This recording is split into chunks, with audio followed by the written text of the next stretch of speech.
educate yourself on how to find the vulnerabilities, how to reproduce them. Once you've started learning a bit more about that, I would just say dive in at the deep end. Don't let the fact that maybe you're not experienced or highly knowledgeable hold you back from having a go. Hello, everyone, and welcome to Cybersecurity Sessions, our regular podcast exploring all things cybersecurity. I'm your host, Cyril Noel-Tagoe, Principal Security Researcher at Netacea, the world's first fully agentless bot management product. Today, we're going to be investigating the growing practice of ethical hacking for bug bounties. At times, it feels like cybersecurity is a race between attackers and defenders to find vulnerabilities to either exploit or remediate. Cybercriminals are relentless in their efforts, and as the number of attacks grows, businesses are increasingly recruiting ethical hackers to find vulnerabilities and exploits before the attackers can. I'm excited to introduce my special guest for today's episode, Jessica Haworth. She's a cybersecurity reporter for the Daily Swig and has her finger firmly on the pulse of the latest bug bounty programs and developments. Welcome to the show, Jessica. Thank you so much for joining us today. Hi, Cyril. Thanks so much for having me. Before we get started, Jessica, would you like to quickly introduce yourself to our listeners? Sure. My name is Jessica Haworth. I am a cybersecurity reporter for the Daily Swig. I enjoy writing about technical research papers, bug bounty programs, and I write about anything to do with the web security space, including hacking community stories too. Brilliant. Right, so let's get into it. I guess to start with, set the scene. What are bug bounties? Would you say it's about finding these zero-day exploits before attackers do? Absolutely. So bug bounty programs are designed really to enable the good guys, the good hackers, to, like you said, find these zero-day exploits before the bad guys do. It's all about finding the vulnerabilities and patching them before they can be used by nefarious actors to cause damage, whether that's financial or network damage. And bug bounty programs themselves are a great way for the good hackers to give back to the community, to give back and hack for good. And what kind of vulnerabilities are these, the good guys, the ethical hackers, typically looking for? Well, you have two sorts, really. You have the people who are not just doing it for monetary gain, but are maybe more focused on the big financial wins. So they would be your critical exploits, which might be remote code execution is a big one, cross-site scripting bugs, that kind of thing. The vulnerabilities that will really damage a company if they fall into the wrong hands. And we also have the lower severity bugs. So some ethical hackers might choose to look for a number of lower severity bugs, which might be easier to find, but would pay out less rather than spending a lot of time looking for the more critical bugs. Right. And if you look at the typical bug bounty hunter, is there kind of a profile that fits them? How do you get into this? Who can be a bug bounty hunter?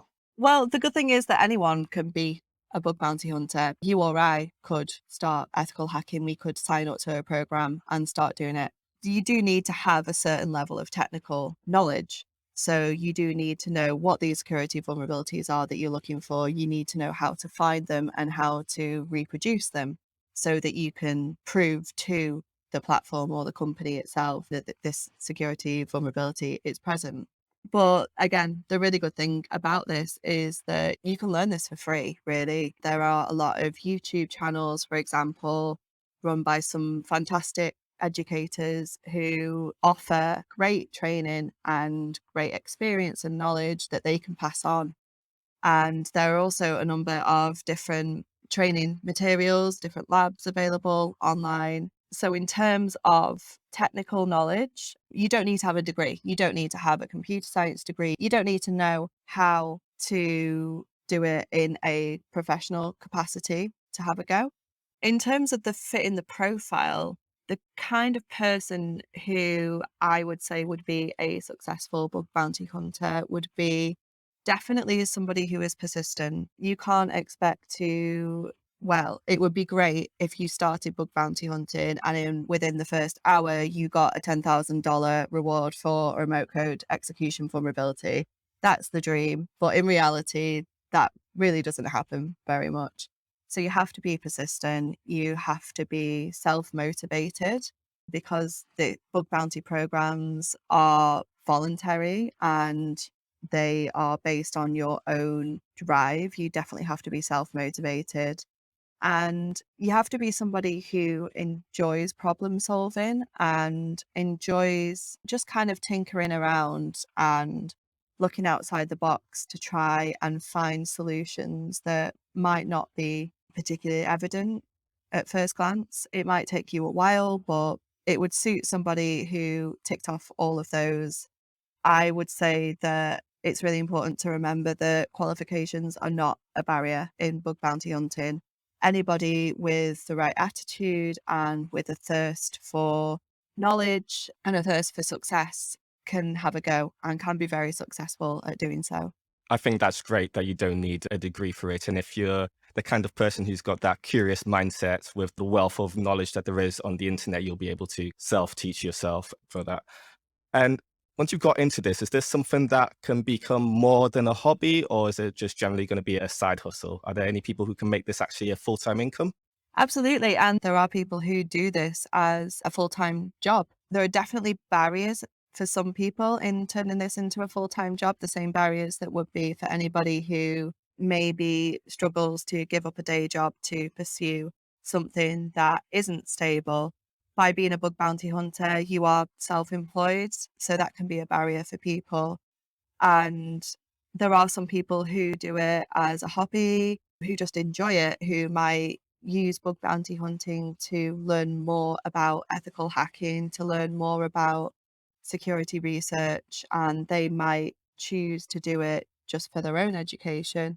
And of course, there are people for the side hustle, like you might do it weekends, evenings, earn a little bit of extra cash, but might not necessarily feel the need to take it on as a full-time income. But there are people who are very successful at it, whose full-time job is a bug bounty hunter. That's really interesting. And especially what you said about people might be doing on the weekend, but like if you get good enough, you can maybe move to full time. But I guess it's risky because you only get paid when you find the bounty, right? So you could go long periods of times without finding it, which is, I guess, why people will do it more as a side hustle. And then you mentioned kind of ethical hacker. And what would you say is the primary difference in motivation between someone being an ethical hacker and an unethical hacker? I would say possibly the primary motivation from what I've seen tends to be around either money or, I mean, the clue's in the name of it, ethics. I would say that in terms of an ethical hacker, they're not always focused on money. Obviously, it's great to get a good bug bounty payout, and there are definitely people who do it because it is lucrative. But a lot of the ethical hackers that I speak to, it's not always about the money. A lot of the time, it's about giving back to the community, about contributing towards making the internet a safer place for everybody, and about having fun and being part of something bigger. Whereas unethical hacking, it's the people who have a nefarious motivation. So, like I said, monetary. An unethical hacker could hack into a organization's network, steal their data, sell it on the dark web. They could hack into their networks for a means to place ransomware there and potentially get a great big ransomware payout from that. And they could also use security research to find zero-day vulnerabilities, not to report back to the company, but to sell on to brokers. And there are companies who deal in brokerage with zero-day exploits. And I guess the motivation between whether an ethical hacker and an unethical hacker would go down that route would, in my mind, be monetary. You can make a lot of money off finding these exploits that will be taken and used in a negative light rather than a positive. You obviously have unethical hackers as well who it might not be monetary, it might be revenge. We see this kind of stuff with kind of more lower level distributed denial of service attacks against big companies, or we sometimes see former employees gaining access to the networks of their employers for revenge reasons.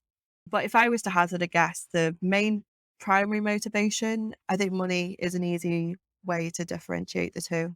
Yeah, and money can be a great motivator. In terms of kind of some of the bug bounties I've seen advertised, I've seen some very large bounties, like some even in the seven-figure range. How often are these large ones paid out compared to the lower level ones? It's definitely more rare for these bigger ones to be paid out, and I think that's evident in the fact that it often makes headlines when they are paid out. It would be really interesting actually to see if there was some sort of research data between how often these companies advertise these seven-figure payouts and how often they're actually paid out. Because like you said, you often see them offering this, but in reality, I would probably say in my 4 or 5 years of reporting within the web security beat, I've probably seen these seven-figure payouts actually being paid out 4 or 5 times. Yeah, I can count on one hand how many times that I've seen it, but that doesn't necessarily mean it isn't happening. I guess it just depends on also whether this is disclosed. A lot of the time on bug bounty programs, there is a agreement that it can be disclosed responsibly, of course, and that the figure can be disclosed, but I'm not 100% sure that there are cases where it's not. Yeah, yeah. I guess sometimes if the motivation is really just to help out, you might not want the attention being drawn to you with your name in a headline with that figure being paid out to you. So that kind of makes sense. And also kind Mhm. of putting those large bounties out if you know that only the very top tier of bug is going to qualify for that bounty, you can get a nice headline and know that you might not have to pay that amount out, hopefully. Mm. So, one of the biggest benefits that I see for businesses with bug bounties over kind of your traditional penetration testing is that it offers you kind of continual assessment of your environment rather than the old once a year model. Do you think this is a reason that bug bounty hunting is growing? Yeah, I definitely think that it contributes to it for businesses. Like you said, instead of a once a year kind of box tick exercise, we'll get some penetration testers in, we'll pay them for this specific work, we'll pay them for these specific hours, whatever they find, we will then take forward. It's a whole different, it kind of flips it on its head where these businesses aren't having to pay these security researchers for their time. Instead, they're paying them for their outcomes. So there's not a rigid set. You have 5 days a year to scan all of our networks and find everything that you can. So there's that part of it that they are paying out for success rates rather than time spent. There's also the side of it that, as you said, continual testing. It's all good and well having penetration testers in, say, for 5 days, and then on the sixth day, somebody commits something that introduces a security vulnerability. Do you then have to wait until the next cycle that you have planned for penetration testing for somebody to find that? It potentially leaves security vulnerabilities exposed for a larger period of time. Now, that's not to say that penetration testing isn't a great model. I think that bug bounty hunting and penetration testing can work really well together in tandem. But I think it's definitely one of the reasons that bug bounty hunting is growing is this whole new idea of continuous testing. And I think it's just becoming a more widely accepted way of working as well. One of the great motivations for businesses could also be that you have access to security researchers from across the world in different time zones. It doesn't necessarily need to be rigid and one company supplying everything for your security testing. So, yeah, I definitely say that the continual testing model is becoming a lot more popular from what I've seen. Yeah, you raised some really great points there. I know that a lot of organizations, when they're looking at kind of their penetration testing, they've got maybe two or three different companies on a rolling schedule so they can get different opinions each time. But with the bug bounty, you actually open it out to different opinions once you open up the program. And also what you said about kind of outcomes focused instead of paying for time. I think that's a really good thing to draw businesses in who maybe have been on the fence about bug bounty programs. But what would you say to those businesses that are on the fence and that kind of perceive bug bounty programs to be too risky? I think that's a myth you hear quite a lot. Yeah, definitely. And it's actually something that I have asked myself as a journalist. So I have my own podcast called I'm Scared of the Internet. And one of my previous episodes, I spoke to Inti from the bug bounty platform Integrity. And I asked him this specific question. I said, like, how do you almost persuade companies that it's not too risky to have security researchers that they don't know testing the networks? And he said to me that really it's all about the platform itself being the go-between, being good at communicating with each other, and also the trust goes two ways. So firstly, the bug bounty platform itself, any reputable bug bounty platform will have verified these bug bounty hunters. So they will have to supply government documents to prove that they are who they are. They will have to go through a series of checks so that the bug bounty platform can trust them and can trust that their actions are honourable before they're even able to partake in any programs. So that's one layer of trust that the businesses can rely on. And there's also the two-way trust approach. So in order for bug bounty hunters to trust the business itself has to agree to something called a safe harbor disclosure. So it's basically an agreement that the business is going to give permission to the ethical hackers to test certain areas of their website or their API.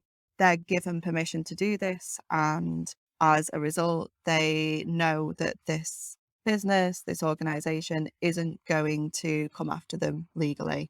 So computer hacking laws are different across the world. In the UK, for example, they are very outdated, and it is possible for a business to prosecute under the Computer Crime Act. It's possible for them to prosecute someone even when they have good intentions. So trust is a two-way street.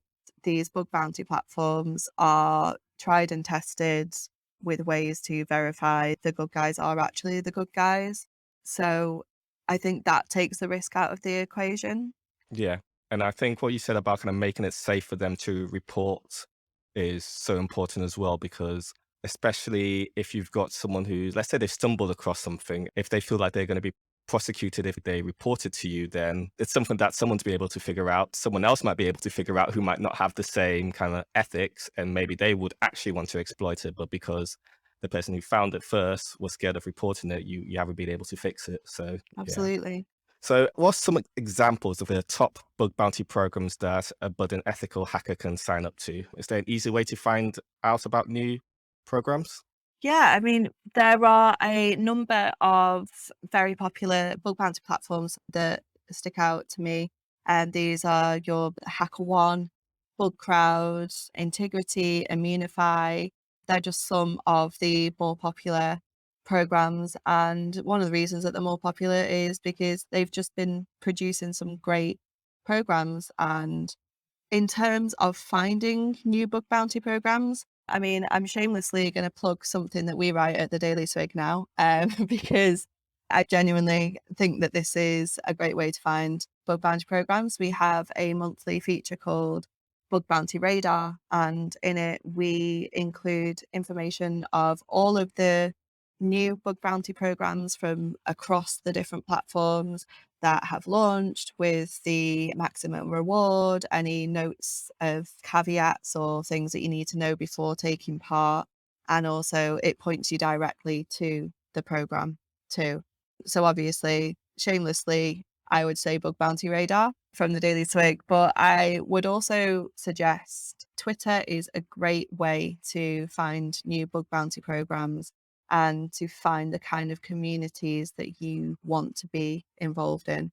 So, because bug bounty researchers are self employed, a lot of the time you don't need to be loyal to one particular platform. They all have different programs. You can maybe go with HackerOne and BugCrowd, and then maybe check out Integrity if they're based more in the European side. But a lot of these platforms have very strong communities within them where people are proud to hack for a certain one. So I would suggest having a look on Twitter for new programs, for getting involved in the community itself, and for just checking out other people's successes and other people's methods of finding these bugs. You often find that a lot of hackers, once there's an agreement that they can disclose the bug and the technical details about the vulnerability that they found, a lot of them post it on Twitter. So yeah, they would be my top recommendations. Awesome. And is there any last pieces of advice you'd like to give anyone interested in ethical hacking? I would say just give it a go. Just have a look for, if the only thing that's stopping you is the technical knowledge, then there are some great YouTube resources, like I said previously. There are some great online courses on how to find web security vulnerabilities. Um, have a look around, search around, educate yourself on how to find the vulnerabilities, how to reproduce them. Once you've started learning a bit more about that, I would just say dive in at the deep end. Everybody who starts off in this industry starts off as a newbie. Everybody needs to build up the experience and the technical knowledge. So don't let the fact that maybe you're not experienced or highly knowledgeable hold you back from having a go. Um, I would encourage anybody who has a curious mind, who wants to learn more about it, to, yeah, just give it a go. Follow some great security researchers on Twitter. Check out hashtag bug bounty tips is a great one, where you do get a lot of people from the community posting their tips and advice. Um, and just, yeah, just immerse yourself in it, have a go, see if it's for you. That's some great advice there. Give it a go and check out Bug Bounty Tips, the hashtag. Well, thank you very much, Jessica. Before we let you go, you mentioned earlier you have your own podcast, I'm Scared of the Internet. Can you just tell our listeners a little bit more about that? Absolutely. Yeah. So my podcast, I'm Scared of the Internet. It's a cybersecurity podcast for people who don't necessarily know a lot about it. I started it as a educational podcast to just give people a bit more knowledge and advice on how to be less scared of the internet. So that's everything to do with how to protect your data, to what is ethical hacking. And yeah, it's for people who are curious, but might not necessarily know where to get the answers to these questions. Awesome. And you said you had an episode on ethical hacking on there before. So any interested listeners who are now, we've piqued their curiosity, can go there to find out more. Absolutely. Perfect. Well, thank you again, Jessica, for sharing your time and your insights with us. I've really enjoyed learning more about bug bounty programs, and I might even try some myself. You should. You should. And thank you to all our listeners for tuning into this episode of Cybersecurity Sessions. If you've enjoyed this podcast, please be sure to like and subscribe or leave a review on your podcast platform of choice. We would love to get your feedback. You can also get in touch with us via our Twitter @CybersecPod or by email to podcast@netacea.com. Thanks again for listening, and we'll see you again next month.